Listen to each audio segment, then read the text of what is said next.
In this video, I talked to Brian Johnson from Canopy Management. He is one of the most respected Amazon advertising experts in the industry. I asked him several questions related to Amazon PPC, which I got from my audience, and I hope you will enjoy the answers and you will get several aha moments during this video.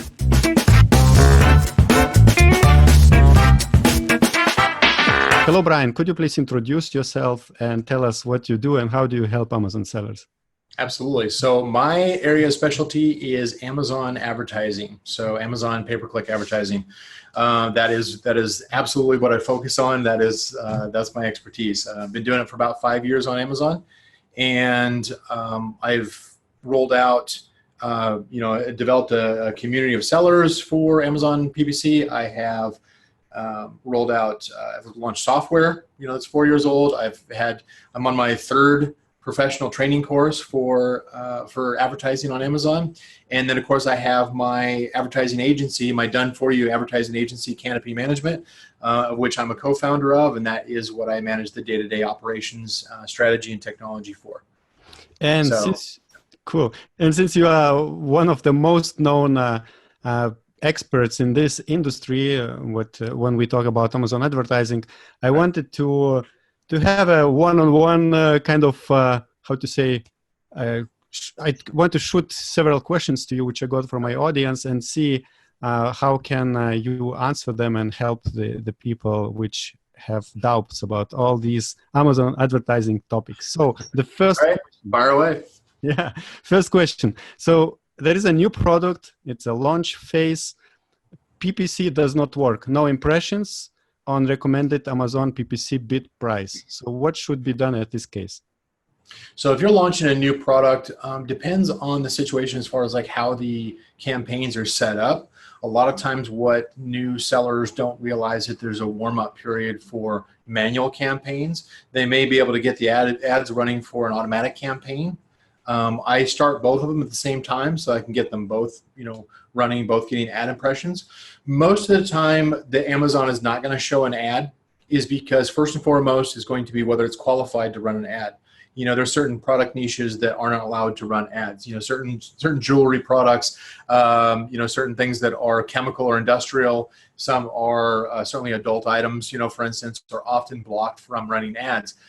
Second has to do with the content of the listing and the relevance of the listing to the advertising. Amazon, in the last year, Amazon has done a lot better job as far as blocking ads for listings that don't have, or basically they have words in the content that they block intentionally. Some common things like that might be terms like boost or booster, or anything that the Drug Administration would reject. In other words, that would say that it's making claims as far as its quality or its effectiveness from say a supplement or a consumable. Anything that includes pesticides or any kind of chemical reaction, any of those kind of like words can trigger a block on the ad. And sometimes you just have to go back and say, okay, my ads are obviously not running. I need to review to see, okay, is there any words in here that Amazon might consider to be, claiming something that is subjective, or is kind of a high-risk product. Sometimes you have to contact, seller support and say, hey, why aren't my ads running? What is it my listing being blocked for something?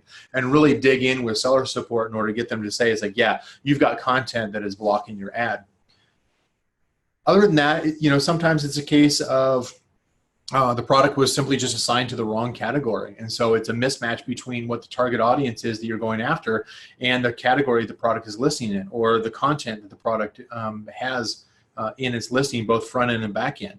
So just making sure that the content is focused in on the specific audience, as specific as you're aware of the audience that you're going after. Try not to have content that simply just shotguns out and tries to capture everybody, because that's just not going to work. Amazon will pick many other competitor ads above yours because yours isn't targeted well enough. Mm-hmm. So basically your answer is that probably something is wrong with the listing, either wrong category or some words are used which are not allowed. So basically you have to figure this out. And that's assuming that there's no ad impressions as opposed to simply just low ad impressions. There is no impressions, right? Right. All right. The next question, is it reasonable to put keywords that converts well on auto campaign as negative keywords and move them to manual and control the bid cost? Yeah, absolutely. I mean, I certainly recommend that.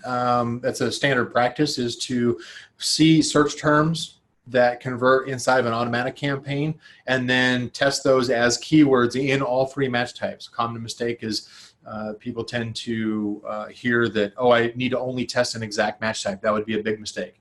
You definitely want to test converting search terms in multiple keyword match types inside of your manual campaign in order to see which match types work best or perform best for each match type.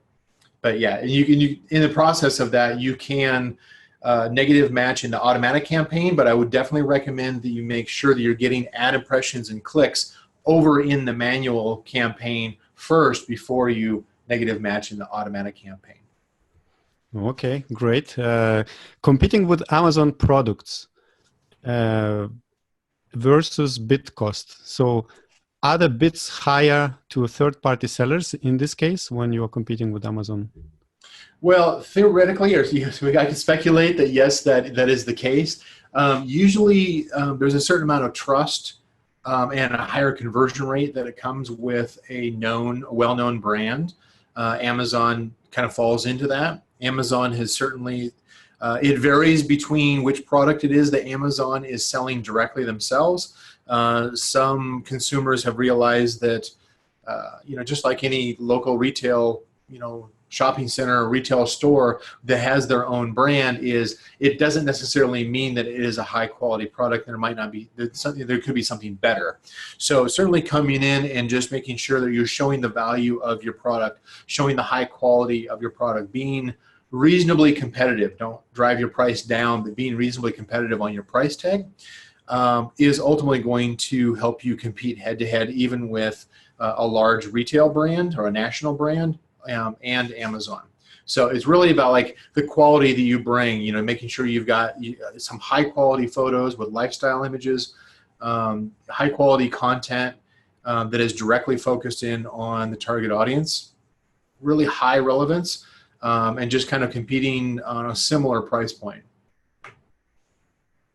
From an advertising standpoint, though, I don't see it any different from, I certainly don't avoid advertising against my product against an Amazon product.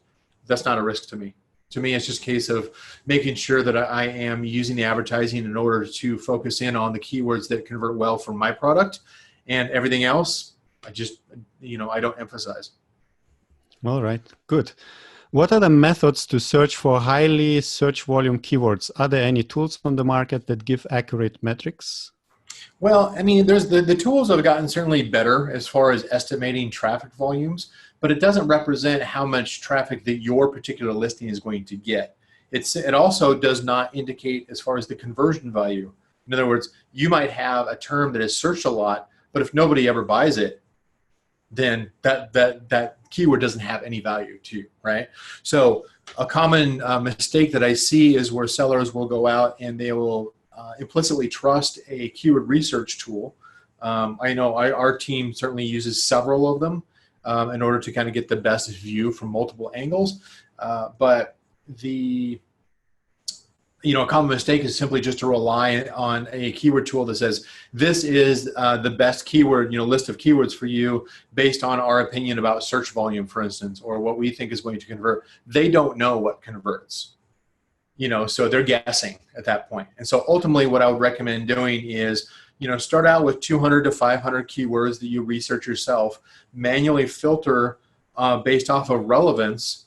Don't necessarily filter it based off of, I need to go only for the high volume search keywords, because there's plenty of low volume search keywords that aren't represented correctly, that have a high conversion rate, that if you don't advertise on them, then you just missed out on those. So I would recommend, start out with, 200 to 500 keywords in a keyword research tool, filter manually based off of how relevant is this keyword phrase to my product listing and the audience that I'm going after. Could you name some of these tools? Yeah, absolutely. So we use a combination. We use Helium 10s, Magnet 2, and Cerebro. We also combine that with Viral Launch keyword research. We also use keywordtool.io. We also have our own proprietary software that combines multiple site data along with other research data points that we have in order to kind of estimate conversion value. But that's more of an internal tool there. But we start out with a tool like, like a Helium 10, like a Viral Launch, like a keywordtool.io, and it gives us a great start. It may not be 100%, but it certainly gives us enough information in order to get some keyword data from our top competitors and just, learning what other keywords are related to the seed keywords that we're targeting. And how do you deal with the different international languages in Europe, especially? Well, most of the time, so internally what we do from an agency standpoint is we don't rely on any kind of like Google Translate or Amazon translation. We hire native speaking professional translators who can speak both, the source language, which is typically English, and then can also are native speaking and actually live in country of the marketplace that we are either doing listing optimization for and basically creating the content, as well as what keywords that we're targeting in our advertising to make sure that they have cultural context. You can get away with a certain amount of research. I mean, there's certainly tools that have different languages. I know Selix, for instance, has keyword research in different languages. But ultimately, the best solution, the upgrade, if you will, is to make sure that you are vetting or filtering that list of keywords that's in your content and in your advertising with somebody who understands the culture, who is a native speaker of that language. Yeah, makes sense. So sponsored brands versus sponsored products, which one is better and why? They are for different use. So I would say that we probably get more insight through sponsored products. We get more insight into who the target audience is by the search terms that they are using. We certainly have more ability in order to target competitors and to block competitors, based on the ad types that sponsored products show for.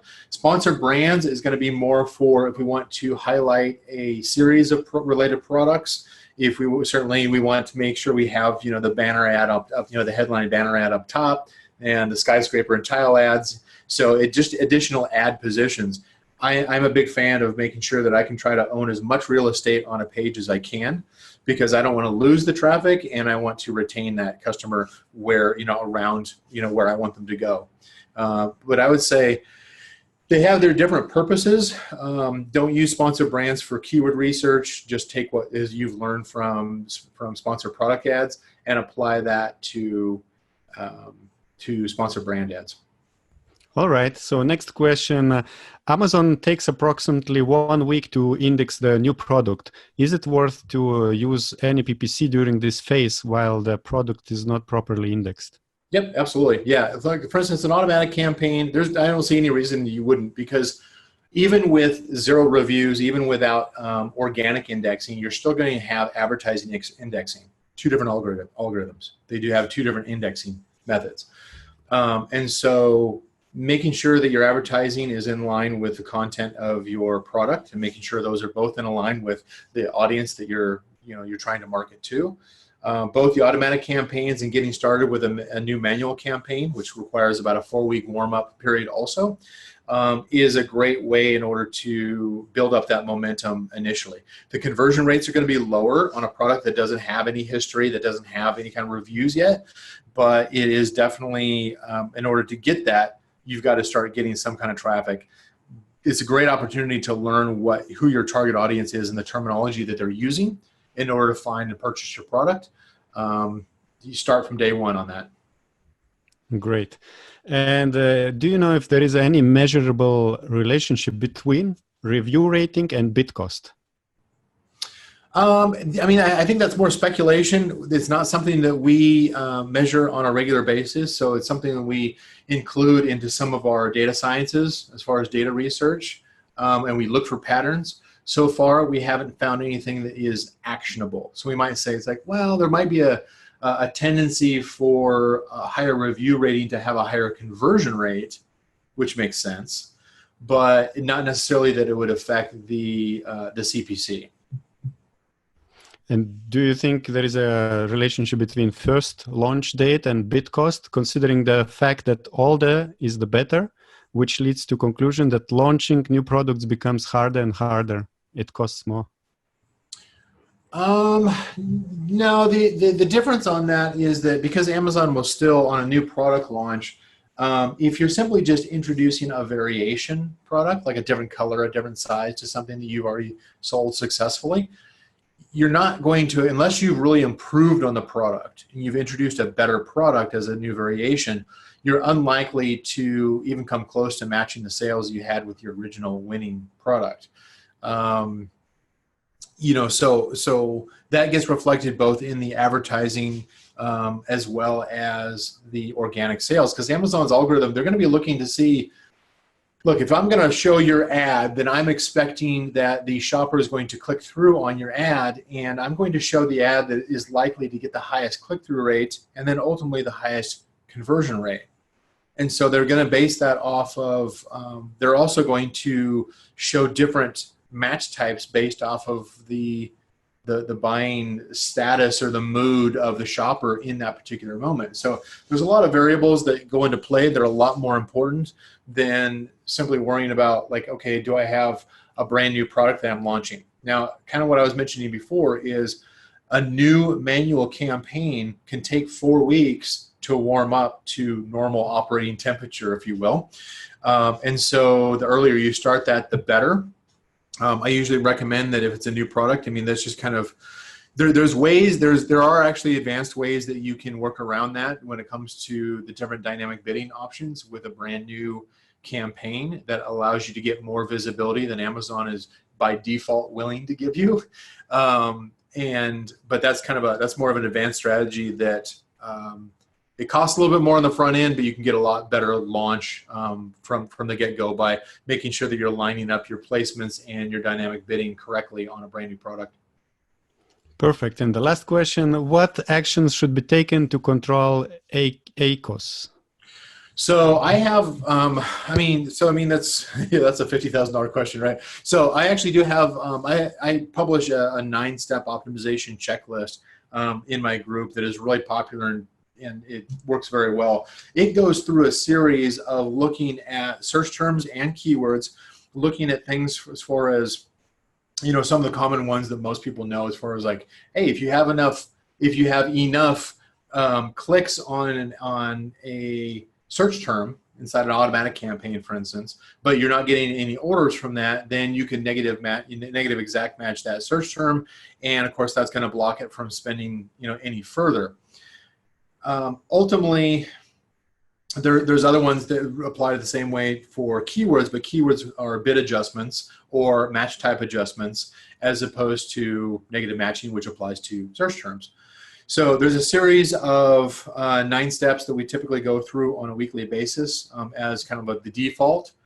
We have a lot more within the agency that we also work on, but some of those had to do with filtering for relevance, filtering for the click-through rate compared to the order rate. Some of those are based on how high is the ACoS as far as the how high a keyword ACoS is. Ultimately, it's easy to reduce the ACoS on your advertising simply by bringing the bid down, but that may be opposite of your goal as far as maybe sales velocity or having a specific keyword rank. And so sometimes you got to make choices that on this particular keyword, I want this one to rank organically, and so I'm going to drive a lot more advertising and a lot more targeting options to that keyword that are going to be expensive, but it's going to help me get that sales velocity on that keyword that allows me to organically rank. Now, assuming you've got the conversion rate to stay there, then you'll actually stay there and be able to reduce your advertising over time. But in most cases, you're looking to see where can I bring down the average cost per click of an individual keyword. And that really kind of comes down to making sure the search terms that are contributing to the keyword are blocked, that are not converting, or are emphasized if they are converting well, converted over to their own keyword. And then ultimately making sure that you're testing different match types to see which match type for that keyword is performing best based on whatever your outcome is. That I usually say, like, go for conversion rate. But for some people, it's like, I just want to find whatever the match type is for this keyword that has the lowest ACoS. If that's the outcome you're looking for, then those are the metrics that you're focusing in on. I tend to go after conversion rate more than anything else. Great. Thanks a lot for these answers. And how can people reach out to you or get any kind of service done? I know you are very selective in what kind of clients you take on. Can you tell a little bit who can approach you and how does it work? Yeah, I mean, canopy management is a premium service, the white glove kind of service. So we work with a number of large brands. We are expanding out, as I was talking to you earlier, is that we continue to grow as an agency, and we take on more things as far as listing optimization and advertising and some of these other things that directly affect the overall sales and quality of sales. And so I would say that for anybody who has been selling for at least 6 months, I would say go ahead and reach out to us. We're out at www.canopy.management. So there's no .com or anything. It's just canopy.management. And then, of course, we've got forums where you can contact us that we can start initiating a conversation. Of course, I do have, the PPC Scope software. I do have the Sponsored Products Academy training course. And you're always welcome. What is free, of course, is on Facebook, is the Amazon PPC troubleshooting group. Yeah, which is great. We'll put all the links below this video so people can click. And I think I will put a link to, you said there is 9-step optimization. Yeah, I can definitely provide that for you, for sure. So we'll put a link to that post on your Facebook group so people can join and read it. Cool. Great. Thank you very much, Brian. And those who want to meet Brian in person, come to PPC Congress, which happens in October 2019 in Amsterdam in Europe. So thank you, Brian, and see you soon. Bye-bye. Be here. Thanks.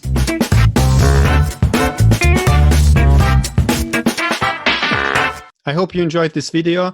Brian Johnson is speaking at the PPC Congress in Amsterdam 2019, October 3rd and 4th. So join this event and meet Brian Johnson in person. And meanwhile, don't forget to subscribe to the Orange Klik YouTube channel here and click the notification bell as well, because here we talk to different Amazon experts, Amazon seller service providers, and Amazon seller software creators. Also, we talk to event organizers who create conferences for Amazon sellers. Bye-bye.